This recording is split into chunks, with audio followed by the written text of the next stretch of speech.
an extremely special guest with us. Stay tuned right now. We're going to be breaking down this episode of Scandal with our special guest right after this. You're tuning into the destination for TV superfan discussion, AFTERBUZZ TV. And now, let the buzz begin.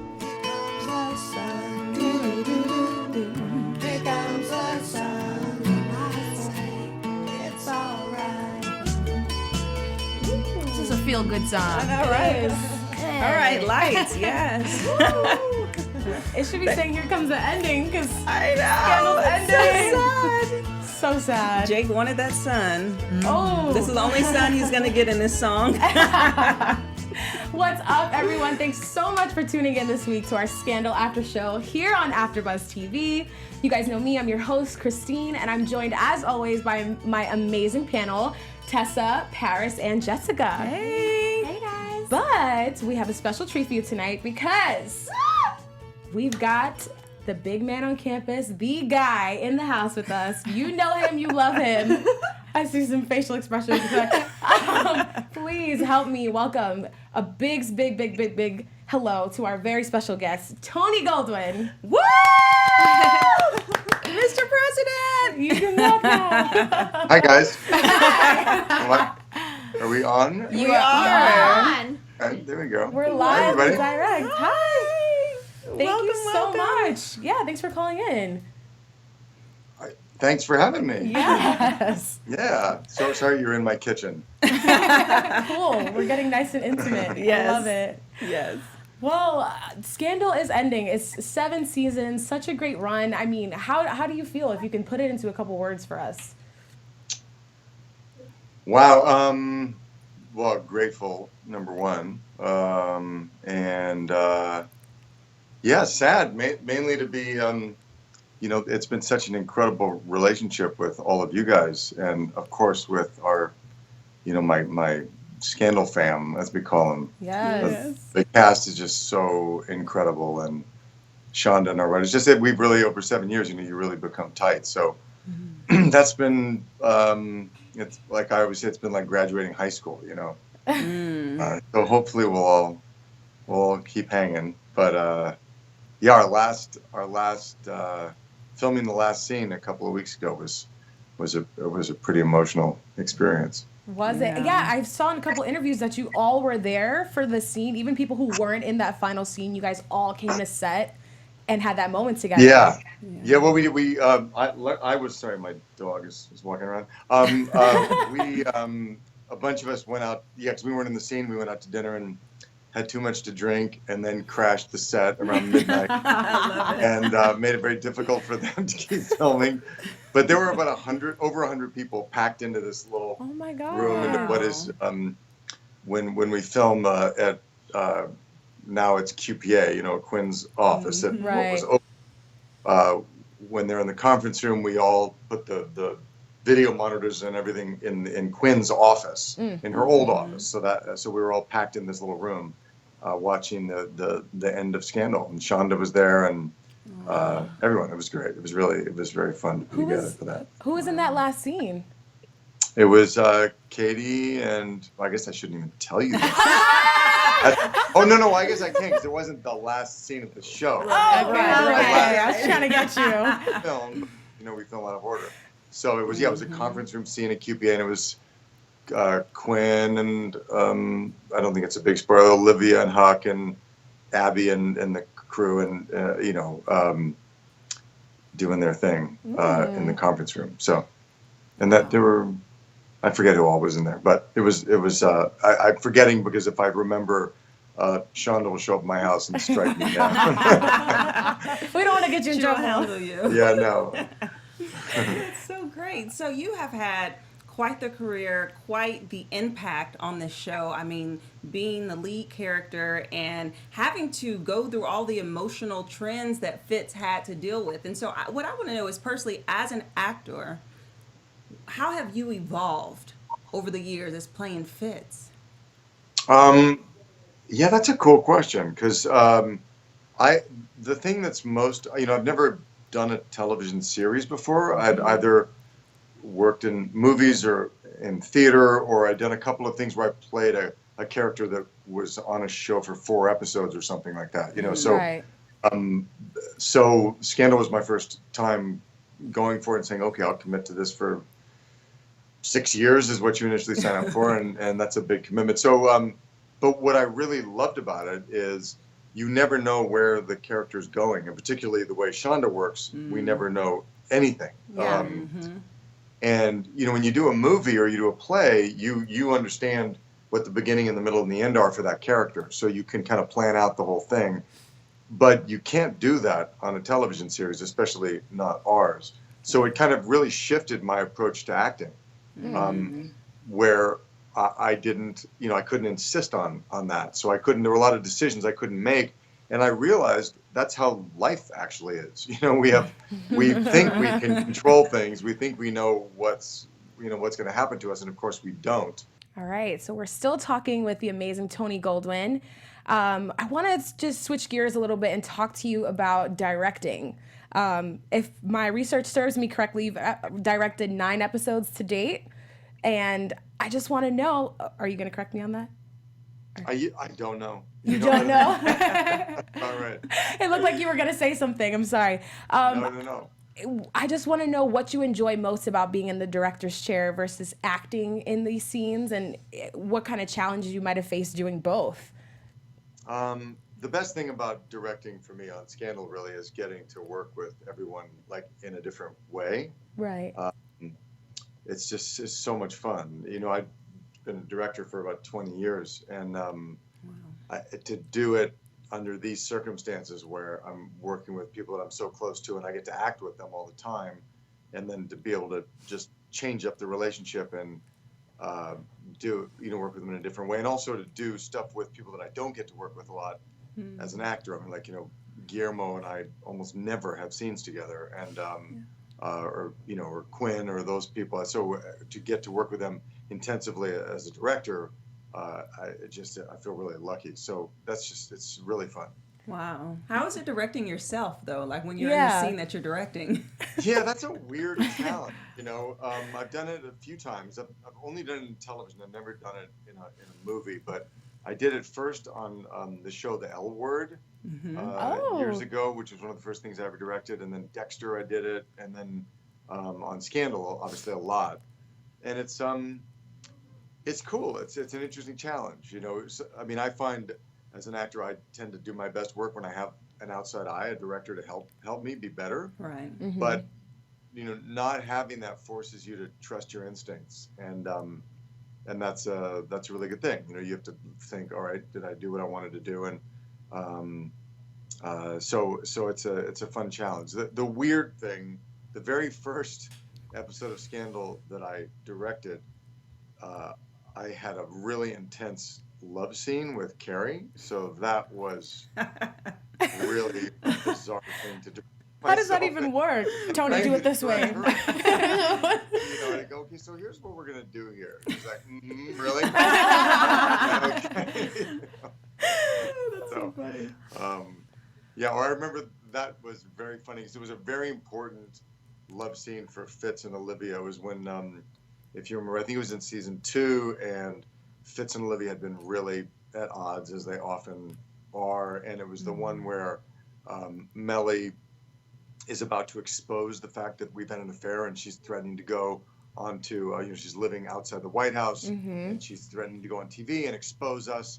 And I finally said, okay, fine. And I told Olivia we were going to sit and wait for Mellie to go public with our affair, and I put the clock on the table and I say, I'm going to earn you now, and I put the clock on the table, and the countdown happened, and then we had this kind of torrid love scene. So it was a very important one, and it was sort of all over her apartment.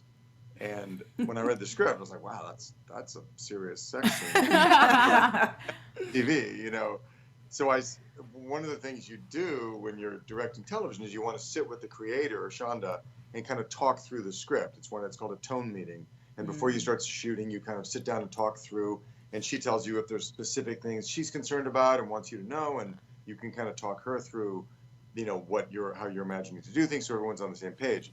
So I wanted very much to let her know what I was thinking stylistically for this scene. So I say, now, Shonda, I need to tell you what I'm thinking because this is such an important scene.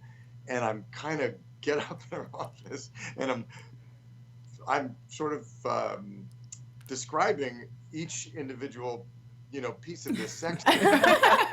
Getting really animated. And the other writer in the room was Zahir McGee, who's fabulous and a great writer. And he'd also written the episode. So it was he and Shonda were there. And as I'm describing this, then we're going to be here. And then we're going to go to the dining room. And then I'm thinking the camera's going to move. And then I'm going to pick her up and slam her against the wall in the hallway. And we'll make our way, we're kissing.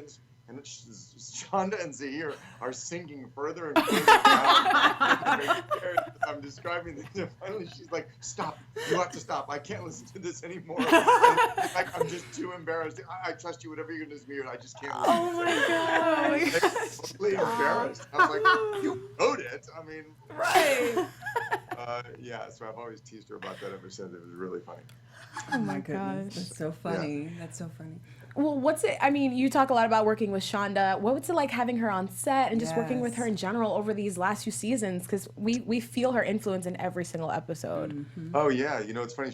Her influence is total, but she's almost never on set. She's not comfortable on set. She doesn't really feel, a couple of times early on, if there was a scene that meant a lot to her, she would come and watch a rehearsal. But her attitude really very much is, she wants to write it and be very in charge of the writing, and then hand it off to the actors and the directors to do it, and then let them surprise her when she gets into the cutting room. And hopefully they're good surprises and not bad surprises, but because then she tends to rewrite, in a sense, in the cutting room, because she'll re-edit a show and want to film new scenes and reorder things and cut things down.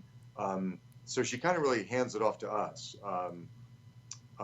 So she is, ever present in our minds, but she rarely hangs out on set or is on set to sort of comment on what's actually happening in front of the camera. Yeah. Interesting. That's nice that you get that creative control. It is. That's And true. Yeah. It's so hard to believe that there's one episode left. Like, we literally cannot swallow that. There's one episode. We just watched the second one tonight. There's one. It's crazy. Right. It is. So, Tony, what can you tell us? What can you tell us about this final episode? What should we be expecting? Are we going to cry?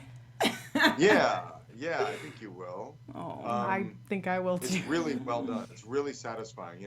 Wrapping up, finishing a show is incredibly difficult. And I frankly thought the episode tonight, when I read that script, I thought, wow, that was such a good script. It was.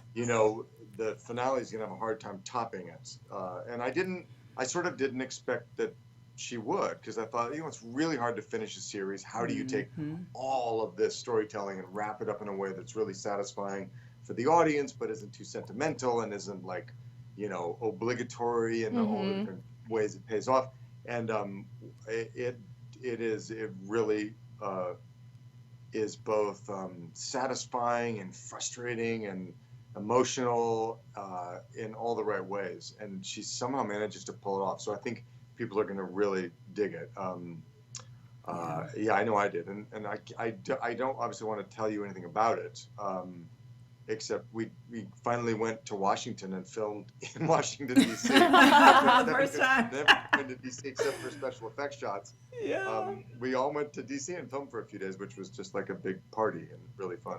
Perfect So you'll way be to seeing close some of it. that posted online. I think people have already been posting pictures and stuff from DC, so we'll be doing more of that. That's fun. How will you guys watch it? Since we're talking about the last episode, how will you watch it? Is it going to be a big party? Are you going to have wine and popcorn? What's happening? We're all going to do our final live tweet together. Okay. Aww. Yeah. So we're going to be, I don't think I'm spoiling anything to say, we're all going to be on Jimmy Kimmel that night. Okay. Fun. And we're going to do a whole bunch of fun stuff on next Thursday. And then we're going to end up in a room together tweeting and drinking. Yes. Sounds great. That's how you go out. That's how we're Tweeting going to go and out. drinking, yes. We will be tweeting and drinking with you. In spirit. Tony, if you want us to come join you, we'd be more than happy Sure. to. I mean, Come on over. we're in LA. So I just want to let you in on a little note. So our panel is split down the middle. Team Olitz versus Team Jake. Lake. Lake. Get it right. And I just want to ask you, at one point the show was very much centered around this love triangle between you, Jake, and Liv, and it's so interesting to see the way that has played out now. The last few episodes have been giving us all the feels that Olitz will be the end, and Jake has turned into an adversary somehow. It's just so weird how these character arcs have come out. So I just want to know your thoughts on that and how that's played out. Well, I think it's pretty skillful how our writers have done it, because I think you could only sustain that triangle for so long before it just became repetitive and not very satisfying or interesting. So I think that, the thrust of this season really has been Fitz determined to, help bring Olivia back from the darkness that is her father, and to keep her from falling into the abyss. And the fact that Jake had, so I don't know that it could have been constantly who's she going to pick. That Shonda made a decision about that, right? Which allowed her to explore a lot of other things about Olivia's character. You know what I mean? It wasn't ultimately. I think this is right. The show's not about Olivia and Fitz. It's not about what man is she going to end up with. That is, I think, super important to Shonda and to all of us, and to Kerry. That it not be reduced to that. That it really is about Olivia and who she's going to be as a human being, moving forward, and where her soul is going to go, and how she deals with having, at the end of last season, her, Cyrus says to her in the finale, which I directed actually, Cyrus said, "What does it feel like to be the most powerful person in the world?"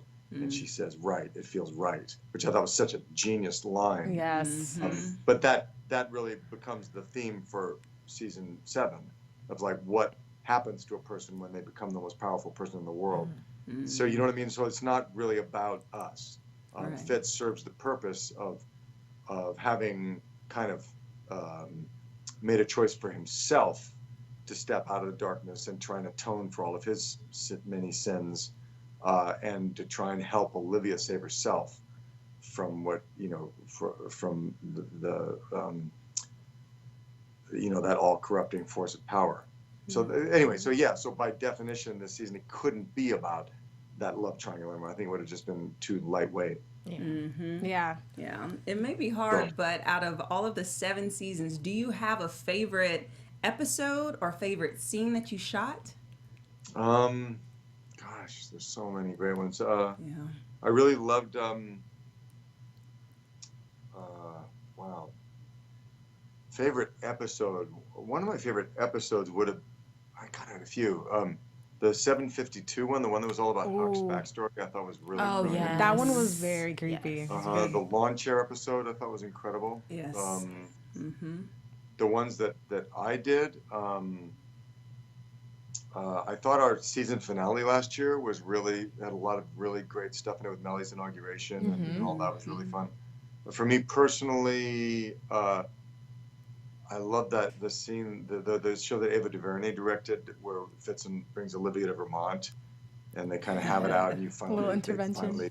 She throws her into his arms, and that I thought was a great expression of what that relationship was at its best, even though it lasted about 5 seconds. That was really, I love doing that. That was great. Wow. So it's hard to pick. So much. There are. You picked so many great ones. My personal favorite is definitely The Trail. That goes down in Scandal history. All-time best. Yeah, for sure. Yeah, that was the first episode that Tom Verica directed for us, and we were like, that dude has got to stick around. He was so brilliant and became a major member of our Scandal family. That's cool. Amazing. Yeah. Well, do you have any other projects coming up after Scandal that you want to talk about? Yeah, what I'm doing, I'm sort of taking a break from acting for a minute. Okay. I decided not to jump onto another series right away. It's doing one job is like the longest steady job I've ever had in my life.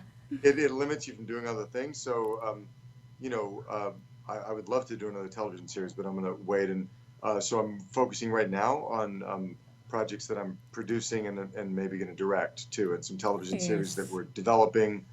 So I'll let everybody know in the next year what's going on. But right now, it's all kind of in the gestation phase. Yeah, that's understandable. You deserve a vacation too. Yes. And a remedy for our scandal hangover. You could just whip something up, that'll be great. What will we do? I know, it's hard to imagine doing something else at 9 or 10 o'clock every Thursday night. Yeah. It's become such a Right. staple, and It is. you guys invented live tweeting, for goodness sake. I mean, if you really it's think been about fun. it. We just have the best time. That's going to be hard to give up. Yeah. So maybe we'll just go and tweet about other shows. I don't know. We're forced to. I know. Well, now that you mentioned other shows, what other shows are you a fan of, like in the ABC world, or just what you're watching right now? I really like How to Get Away with Murder. I just started watching For the People, which I think is really terrific. Yes. Yes, it is. I'm obsessed with The Shy. on I Showtime. love The Shy. So good. And Smilf on Showtime also. Oh, okay, I have to check that out. Incredible. Atlanta, I love. Atlanta. Yes. What else do I love? Insecure. Yes, all the good ones. Catastrophe. Right? Do you watch Catastrophe? Is that on Hulu? No, that's Yeah, Hulu, it's so good. Right, So okay. Hilarious. What else do I love? I'm still a fan of Homeland. Okay. So I've stayed caught up with that. Gosh, I'm trying to think what other network shows I watch. This Is Us. I Oh really my like. gosh, Well, I haven't yes. quite kept up with it, but I think it's really terrific. Powerful. Yeah, I don't know. That was There's good. so, Yeah, that was great. so much to watch. There is. There's some British shows that are incredible, like Happy Valley and The Fall, which is I think maybe done now, but there's so many good shows on. Love Yeah. that. Lastly, I just want to ask, what do you hope that the Scandal fans will take away from the show, its legacy? What do you want us to walk away from Scandal feeling and thinking and experiencing after these 7 seasons? Well, mostly I hope people just had a really good time, and felt invested in all of this and feel really satisfied as we do in terms of having been on this long kind of novelistic sort of story ride that we've been on.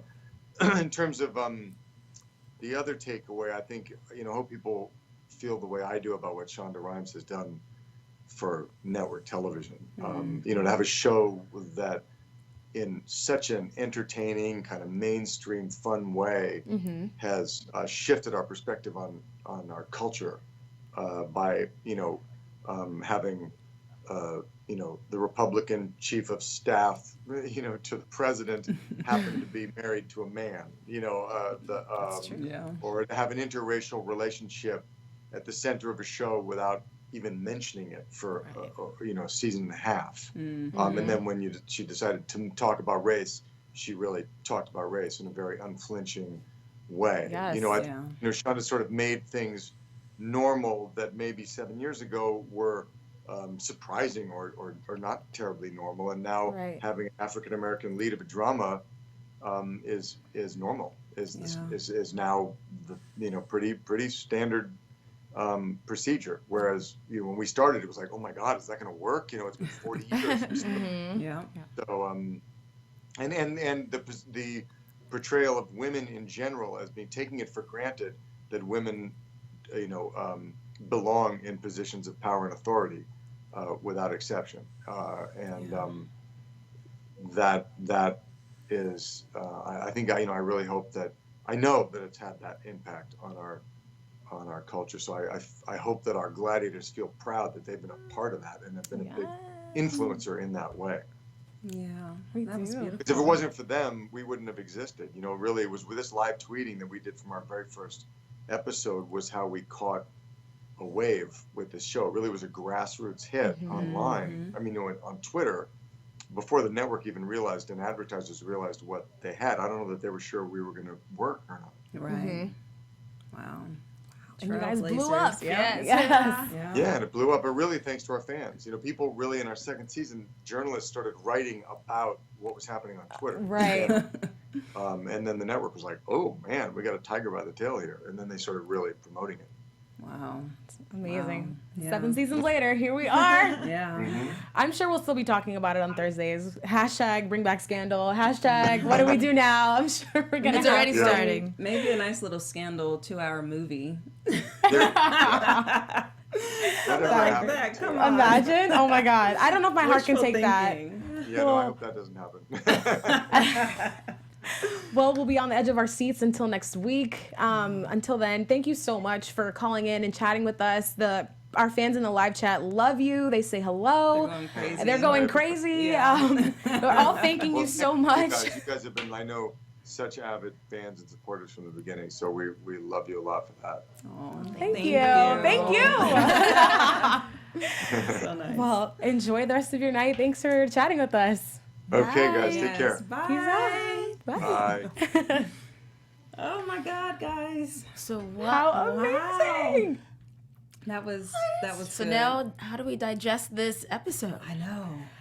I mean, Wow. if you know, Tony said a lot of good things in the sense that it's really just wrapping it up a lot. There were so many scenes this episode that gave you that feeling like, okay, you got to say your goodbyes now. Right. I got teary-eyed more than once. So, And so many just like conclusions or more so reflections happen Right. throughout this episode in particular. You have Olivia that had that montage in her head as she was really, in my opinion, being in battle with being Olivia. Like this is where Olivia Pope meets Olivia Pope. Yes. And it all kind of hit her in a rush. Yes.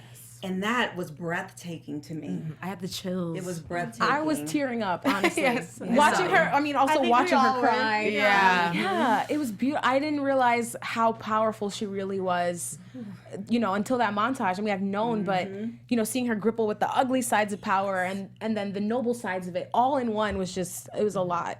And having that person in your head, her dad, just saying, you know, you have to be better, you have to be stronger, you have to be smarter, you have to, you're failing, you have to, you know, it was like, it was insanity. And she literally went insane.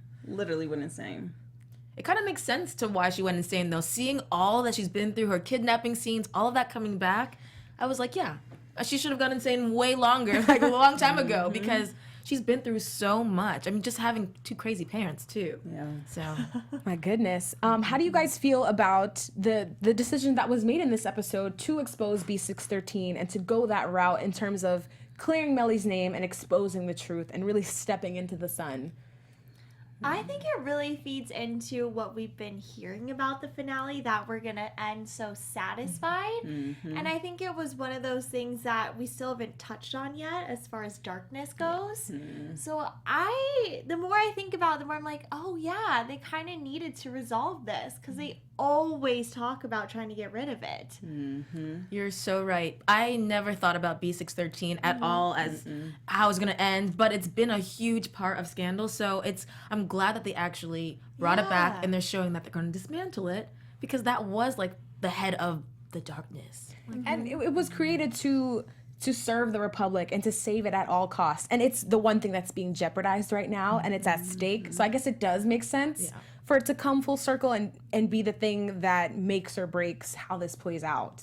Yeah, and it just being literally her last resort. I mean, she was, you know, being faced with a subpoena, having to testify in front of the special counsel, and, you know, she couldn't admit to, you know, what she had done or threw Melly under the bus and just let Jake. I'm just so over Jake. Can't let Jake and Cyrus get away with this insanity. So, you know, I just think that it was very smart. My mouth was open because literally it's a big, you're jeopardizing so much. It's political suicide, it's social suicide in the court of public opinion, and literally they have to perhaps go to jail. And you said it. You said that it was going to come down to it being Olivia that threw herself on the sword, and that's what you were afraid of. Yes. I did. I mean, just the imagery of the final season, her sitting alone on the bench, that's just been ingrained in my mind all season, of her having to take the fall in some way or another. And I feel like that montage was kind of alluding to that too. Like, she's been the one who's handled everything, and she's going to have to handle it this way. But I do want to also talk about that scene between Papa Pope and Jake, because I felt like there was a lot of foreshadowing there about the way this will end. Because Jake is being set up as the biggest threat here. Even Lonnie Menken and Cyrus are very much aware of the fact that, what do they say, he's a ghost, you know, that he kind of just floats. He's that X factor. They don't know what he's going to do. Right. And I was wondering how Papa Pope would weave his way back into this finale. And just my hot take prediction, I feel like he's going to be the one to stop Jake somehow. Because he couldn't even shoot him. I feel like that standoff between them meant something more than just that conversation to me. Yeah. I think Papa Pope's monologue was just Jake in a nutshell. I almost felt bad for him because he is needing some daddy, you know? He really needs him to say, yes, you did a good job, son. And even Jake admits that himself that he's messed up in the head. And so I always kind of have a weak spot for those who have struggled throughout life and needed some type of parent or master or something, so I kind of felt for him. Yeah. I mean, yes and no. He's kind of always done his own thing anyways. He's never really tried to have a family. He tried with Liv. He tried with Liv. Yeah, but what did you guys think about that whole scene when he gave her the sand? Do you think it was genuine? I do. And this is like that scene, I was like, ooh, like this, that scene revealed why he did everything. He is sour. He is butthurt. Yes. He is emotionally damaged. And just the fact that he went there and was like, you could have been in the sun. You could have been alive and safe and not being prosecuted, but you didn't choose me. You chose him. And because of that, I am coming to get you. Like, it revealed his motives. So I felt that it was genuine, but not in a place where he cared, but in a place of ha ha ha.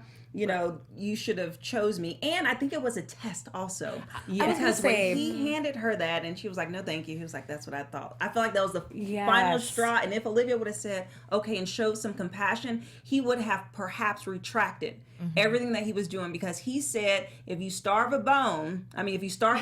Yes. What'd he say? Oh, I wrote that If down. you starve a dog, no, I got it. If you starve a dog long enough, it will tear you to pieces. Yes.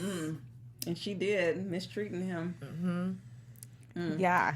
She pretty much did use and abuse him. I was like Jake. I did think her feelings for him were real, but when it comes down to it, it really wasn't. He was just there for the moment. So That was actually what I wrote down as my shady boots moment, something from that conversation. She says, Jake, I know you. And he goes, no, you only tolerated me. Like, they're, you know, I forgot who was talking about just how their connection was more like cat and mouse chase. It's very like devious. It's very transactional, things that they wanted from each other. Whereas Fitz was that romantic Mr. Big kind of element. But then, you know, it's true. I mean, Jake was always someone who could give her something, or like there was always a give and take there, I guess. Yeah.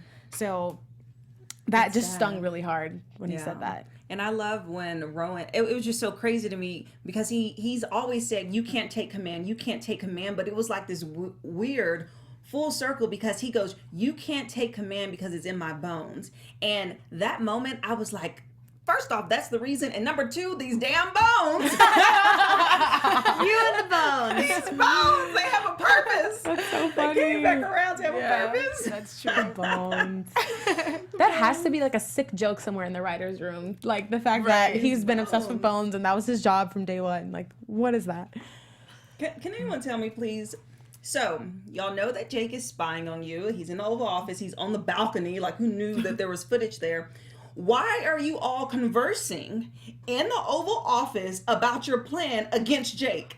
But they were acknowledging that he was there. But still, they were still strategizing. They were still throwing out options. And I'm like, why is this your meeting place? Like, please, just go rent a room. Go to QPA, OPA, go anywhere. But they were still talking about Jake and their plan to overcome the subpoena and X, Y, and Z. They confronted about revealing B613 in the Oval. So I was like, I thought they were trying to deceive him. I was like, oh, they're going to make up a fake plan. But then I'm like, no, they're really strategizing.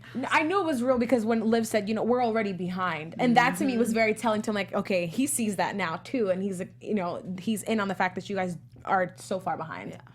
Yeah, the whole episode, I was like, get out of the Oval. He's watching you. Well, we have a couple minutes left. Do you ladies want to throw out your shady boots moments? Yes, let's get that in. Yeah. These boots are made for walking, and that's just what they'll do. One of these days, these boots are gonna walk all over you. Okay. I didn't have a great one, but I had a favorite line. Does that count? Yeah. It was when Abby was trying to essentially act as Olivia and Quinn called her out and said, sounds so much better when Liv says it. Oh, yes. That was great. That was really good. That was good. Mine was also in the QPA office. It was Sally, though, to QPA, and she's like, I heard that there's people who still worked here, but I'm not sure I believed it. I just really love, because I'm like, yeah, what have they been doing as QPA? So That's true. I like that. And piggybacking almost, I mean, first off, can we just say Sally Yes. is back? Sally! Sons of Liberty is back! The throwback baby scandal. Yes. I love this. Bring her home, bring her home. But her line is also my shady boots, but it's when she said to Quinn, you trying to liberate your baby daddy? I was like, Sally just said, baby daddy, I am dead. I love characters like Sally though. Sally, Charlie, Hollis Doyle, like they get those like really good one-liners that our serious characters don't always get to say. So that, I mean, I love the way they used her in this episode too. She's usually the one throwing shade and tea and trying to take somebody down, and this time she was being a lover of liberty and putting everything out there for us to hear, which was great. Yeah. I enjoyed that a lot. Chills. I know. Chills, tears, all the feels. All of them. I'm not ready. I'm not either. I'm not. And talking to Tony just made me want, like, and also want to, like, cry at the same time. I know, guys. Did you see that? Did you? Yeah. Please, So great. rewind back and watch after. And someone made a good point in chat. They were like, the finale's only an hour. Yes. It's only an hour. I What was is sure it was going to be happening? 2 hours. I was pretty confident it was going to be 2 hours. Which is technically like 45 minutes plus commercials, guys. Right. Right. It's sad. I'm bummed. But what I'm happy about, since we're sad, I'll just throw out a happy moment. They're all coming together. It was part of my prediction, I think, last you week. did. Yeah. I said the team is back together Yeah. again. They're going to band together. They're going to walk in victory to defeat or to go to jail together. and have cells next to each other. Right. That was a cute line. It was funny. They have cells next to each other. Like they're booking a hotel. Like, for real, you think they're going to keep the president in a cell with someone else? Doubt it. Oh, my gosh. Side note, I'm also going to just miss Liv's fashion so much. She was killing it. Every look in these last 2 episodes, I've just been like jaw drop. Kerry, you are doing it, girl. Let me just tell you. Yeah. Killing Real it. talk. Yes. Oh, well, that's all we have for this week, guys. Tune in next week at 9 p.m. Pacific, same place, same time. It'll be a really good one. We have some special guests. We do. They are some Going of out with your a bang. Yeah, we are. Some of your faves from seasons past. I'm going to leave it there. Yeah. So be sure to join us next week to cry and laugh with us. Yes. And yeah, feel all the feels of our last episode of Scandal. But until then, you guys can find me all over social media at Christine Bean. Tessa, where can they find you? You guys can find me all social media at Tessa_Cevaal. You can find me everywhere at Parris Rose with 2 R's. And you can find me on Twitter at Miss Jessica WW and on Instagram at Miss Jessica Williams. Bye, guys. See you next Until week. next week. Our final goodbye. From executive producers Maria Menounos, Keven Undergaro, Phil Svitek, and the entire AfterBuzz TV staff, we would like to thank you for listening to the AfterBuzz TV network.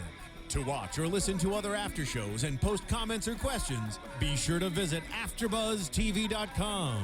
I'm Sir Richard Wentworth, and this has been a presentation of AfterBuzz TV. Buzz you later. The views expressed herein are those of the hosts only and do not necessarily reflect the views of AfterBuzz TV or its owners or principals.